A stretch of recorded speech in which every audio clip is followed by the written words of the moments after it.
Sa tuyot at tigang na disyerto, malapit sa Dead Sea, isang kahangahangang tuklas, ang nangyari noong 1947, na yumanig sa pundasyon ng pag-aaral ng Biblia, at nagpatunay sa banal na inspirasyon ng kasulatan. Ang mga Dead Sea Scrolls, na itinago sa loob ng daan-daang taon, sa mga kuweba ng Qumran, ay naglalaman ng ilan sa mga pinakamatandang kopya ng mga tekstong biblical, na isinulat mahigit 2,000 taon na ang nakalilipas. Kabilang sa mga kayamanang ito ang scroll ni Isaias, na kahangahangang naingatan, at tinatayang isinulat humigit kumulang 200 taon bago ipanganak si Jesus.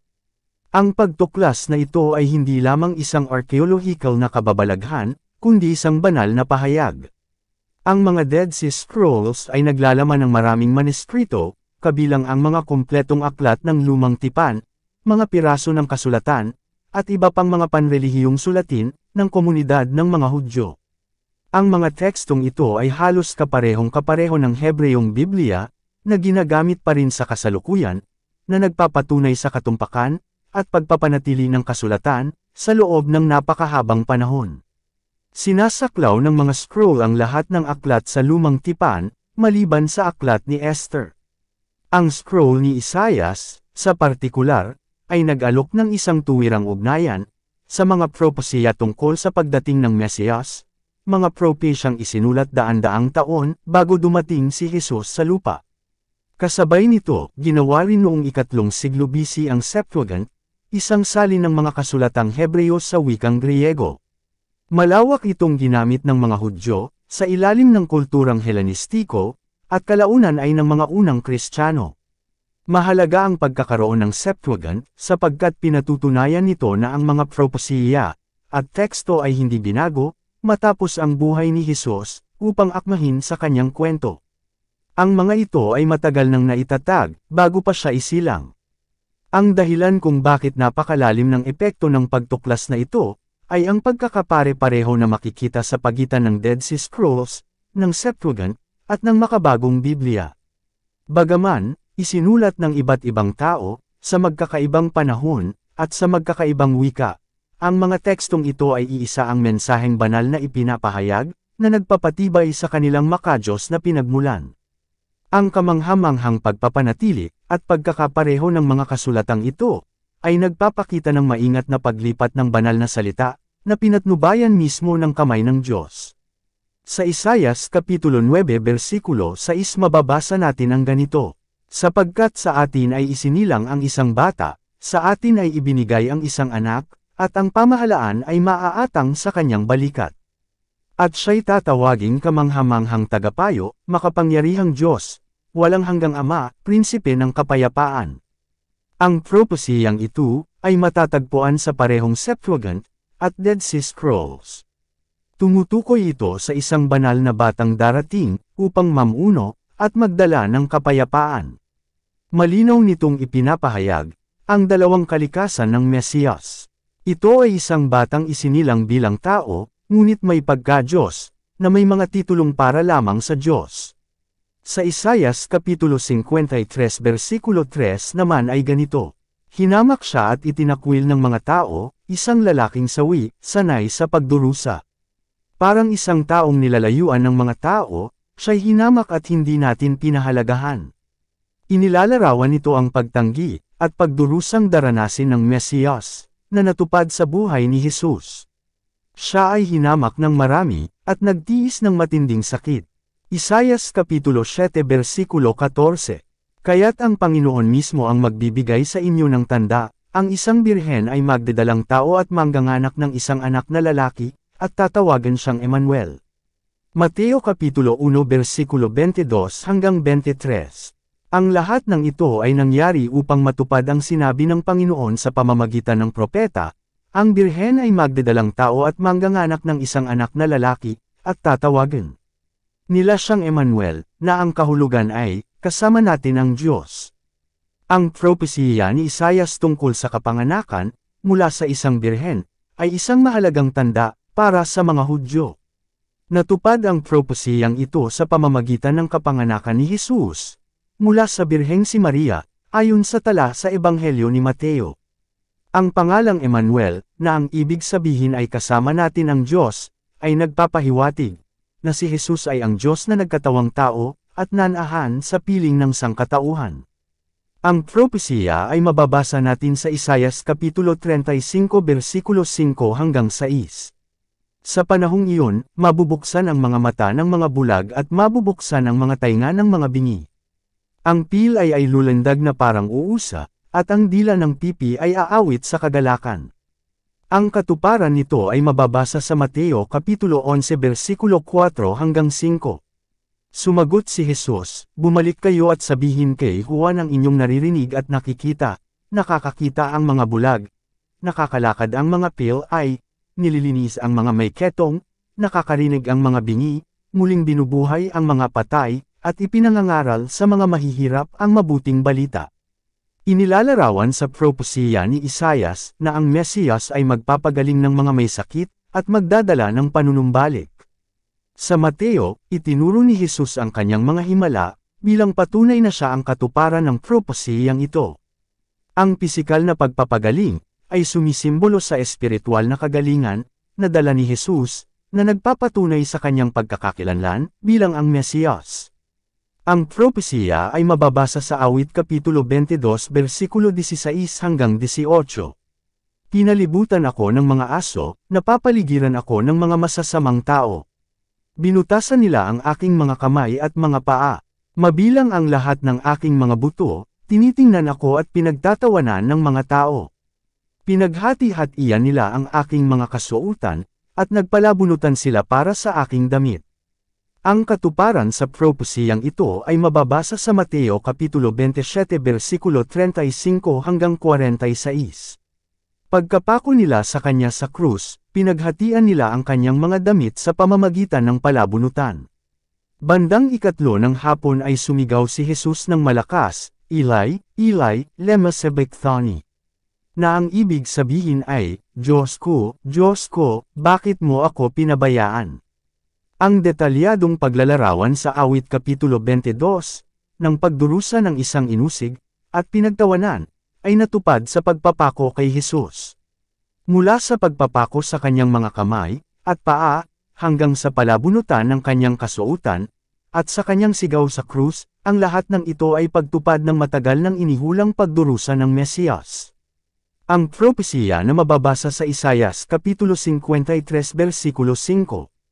Ngunit siya'y nasugatan, dahil sa ating mga pagsuwi, siya'y binugbog dahil sa ating mga kasamaan. Ang parusang sa kanya ay nagdulot sa atin ng kapayapaan, at sa pamamagitan ng kanyang mga sugat ay gumaling tayo. Ang katuparan ay mababasa sa unang Pedro Kapitulo 2 versikulo 24. Siya mismo ang nagdala ng ating mga kasalanan sa kanyang katawan sa krus, upang tayo'y mamatay sa kasalanan at mabuhay para sa katwiran. Sa kanyang mga sugat, kayo ay gumaling. Ang propesiya ni Isaias tungkol sa nagdurusang lingkod, ay nagbigay diin sa layunin ng pagdurusa ng Mesiyas, na akuan ang kasalanan ng sangkatauhan, at maghatid ng kagalingan, sa pamamagitan ng kanyang sakripisyo. Ang pagpapako kay Jesus, ay tuwirang katuparan ng propesiyang ito, na nagbigay ng pagbabayad sala para sa ating mga kasalanan. Ang propesiya sa Zacarias Kapitulo 11 versikulo 12 hanggang 13. Sinabi ko sa kanila, kung inaakala ninyong nararapat, bigyan ninyo ako ng bayad, kung hindi, huwag na. Kaya't binigyan nila ako ng 30 pirasong pilak. At sinabi ng Panginoon sa akin, ihagis mo yan sa magpapalayok, ang mahalagang-halagang inilang kabayaran sa akin. Kaya't kinuha ko ang 30 pirasong pilak at inihagis sa magpapalayok sa bahay ng Panginoon. Ang katuparang ito ay mababasa sa Mateo Kapitulo 26 versikulo 14 hanggang 15. Pagkatapos, si Judas Iscariot, isa sa 12, ay pumunta sa mga punong pari at nagtanong, "Ano ang ibibigay ninyo sa akin kung ibibigay ko siya sa inyo?" At binilang nila siya ng 30 pirasong pilak. Ang propesiya ni Zacarias ay nagsalita tungkol sa 30 pirasong pilak, ang halaga na ipinambenta sa Mesiyas. Natupad ito nang ipagkanulo ni Judas si Jesus, kapalit ng eksaktong halagang iyon. At gaya ng propesiya, inihagis ni Judas ang pera sa templo, na kalaunay ginamit, upang bilhin ang bukid ng magpapalayok, tuwirang tumyupad sa propesiya. Ang propesiya sa Awit Kapitulo 16 versikulo 10.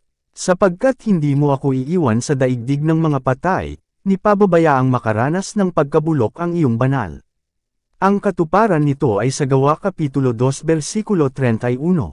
Sa pagkakakita niya sa darating na mga bagay, nagsalita siya tungkol sa muling pagkabuhay ng Mesiyas, na hindi siya iniwan sa daigdig ng mga patay, at hindi rin naranasan ng kanyang katawan ang pagkabulok.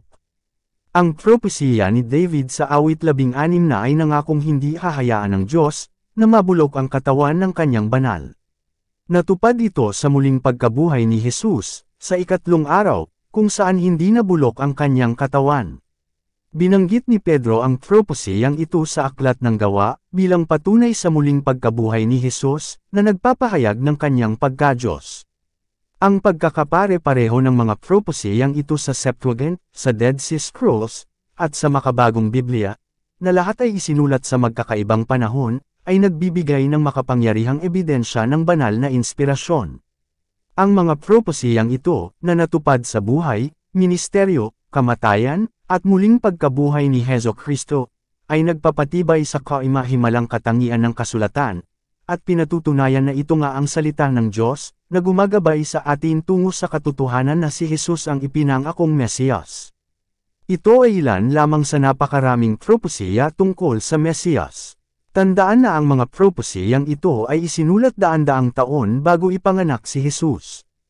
Ang matatag at di matinag na pananampalataya ng mga apostol, at ng unang mga Kristiyano, ay isa sa pinakamakapangyarihang patutos sa katotohanan, ng muling pagkabuhay at pagka-Diyos ni Hesukristo. Ang mga unang tagasunod ni Jesus, ay hindi lamang handang mang-aral, at magturo ng kanyang mensahe, kundi handa rin silang mamatay, para sa kanilang pananampalataya. Ang kanilang pagkamartir, ay isang makapangyarihang patunay sa tunay nilang karanasan kay Jesus at sa malalim na epekto ng kanyang buhay, kamatayan, at muling pagkabuhay. Ang Biblia ay naglalaman ng maraming talata, kung saan tahasang ipinahayag ni Jesus, ang kanyang pagka-Diyos, pinagtitibay ang kanyang pagkakakilanlan bilang anak ng Diyos. Ang mga pahayag na ito, ay saligan ng pananampalatayang Kristiyano, ipinapakita ang natatanging ugnayan ni Jesus sa Ama, at ang kanyang papel sa kaligtasan ng sangkatauhan. Sa pagsusuri sa mga susing talatang ito, nauunawaan natin ng mas malalim, ang banal na kalikasan ni Jesus, at ang kanyang misyon sa mundo. Sa Exodo Kapitulo 3 versikulo 14, ipinahayag ng Diyos ang kanyang pangalan kay Moises. Ako'y ako nga, ito ang sasabihin mo sa mga Israelita, sinugo ako sa inyo ni ako'y ako nga. Ang pahayag na, ako'y ako, ay nagpapahiwatig ng walang hanggang, umiiral sa sarili, at di nagbabagong kalikasan ng Diyos. Sa Juan Kapitulo 8 versikulo 58, inulit ni Jesus ang parehong pahayag. Tinitiyak ko sa inyo, bago pa ipinanganak si Abraham, ako'y ako. Ang mga nakarinig nito ay agad na nag-react, dahil nauunawaan nila na si Jesus, ay nagpapahiwatig ng pagiging Diyos, inilalagay ang kanyang sarili sa parehong antas ng Diyos ng lumang tipan. Sa paggamit ng, ako'y ako, maliwanag na ipinakilala ni Jesus ang kanyang sarili bilang Diyos, pinagtitibay ang kanyang pag-iral, bago pa ang lahat at banal na kalikasan. Ang pahayag sa Juan Kapitulo 10 versikulo 30, Ako at ang Ama ay iisa. Ang pahayag na ito, ay hindi lamang ibig sabihin ng pagkakaisa sa layunin o kalooban. Ito'y tumutukoy sa isang malalim, at likas na pagkakaisa sa asensya at pagka-Diyos. Dahil dito, nang tangkain siyang batuhin ng mga tao, malinaw na naintindihan nilang inaangkin ni Jesus ang pagkakapantay sa Diyos, isang pahayag na, para sa kanila, ay kalapastanganan. Sa Juan Kapitulo 14 versikulo 6, Ako ang daan, ang katotohanan, at ang buhay. Walang makapupunta sa Ama kundi sa pamamagitan ko. Ang pahayag na ito, ay nagpapakita ng natatanging papel ni Jesus, bilang tanging daan tungo sa Diyos. Siya mismo ang katawan ng katotohanan at buhay, at ang kanyang pagkatao, at sakripisyo ang nagbibigay ng daan sa kaligtasan. Sa pagsasabing siya lamang ang daan, ipinapahayag ni Jesus ang kanyang pagka-Diyos, at ang kanyang tanging kakayahan na elapit ang tao sa Diyos Ama. Sa Juan Kapitulo 14 versikulo 9, ipinapaliwanag pa ni Jesus ang kanyang pagkadiyos sa kanyang mga alagad. Ang nakakita sa akin ay nakakita na sa Ama. Ipinapakita ng pahayag na ito, na si Jesus ang ganap na larawan ng Diyos Ama. Ang makakita kay Jesus, ay tulad ng nakakita sa Diyos, sapagkat siya ang perpektong kapahayagan ng kalikasan at katangian ng Ama.